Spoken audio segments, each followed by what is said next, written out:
appris qu'il y avait eu un séisme, il y a un membre du CAF qui a déjà fait des treks au Népal, donc qui a pu prendre contact avec une personne sur place, qui a coordonné tout le recensement des infos et qui a pu, donc c'est arrivé le samedi dans la matinée et c'est le dimanche soir qu'on a pu apprendre qu'elle avait réussi à avoir contact avec le guide de notre groupe, qui lui a dit que tout le groupe était sain et sauf, qu'il n'y avait pas de blessés et que tout se déroulait bien pour eux.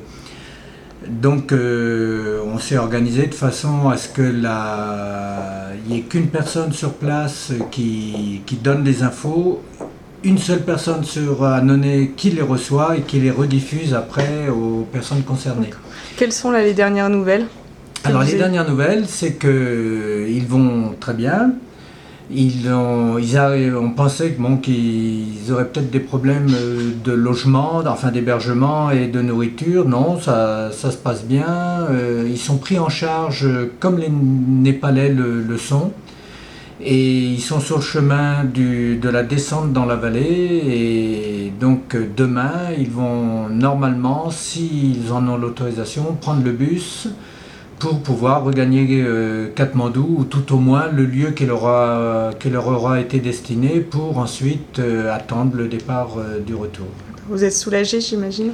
Ah oui, beaucoup, et on a beaucoup essayé de soutenir comme on le pouvait les familles, parce que c'est une épreuve de ne pas savoir. C'est déjà dur de savoir si une catastrophe est arrivée, mais quand on ne sait pas, c'est encore plus difficile parce qu'on suppute énormément de choses et l'attente est toujours plus difficile que d'avoir une réponse rapide. Et ça a été un grand soulagement dimanche soir, hier, et encore plus ce matin quand quelques-uns ont pu avoir de très brèves discussions par téléphone avec leur famille. D'accord, merci beaucoup.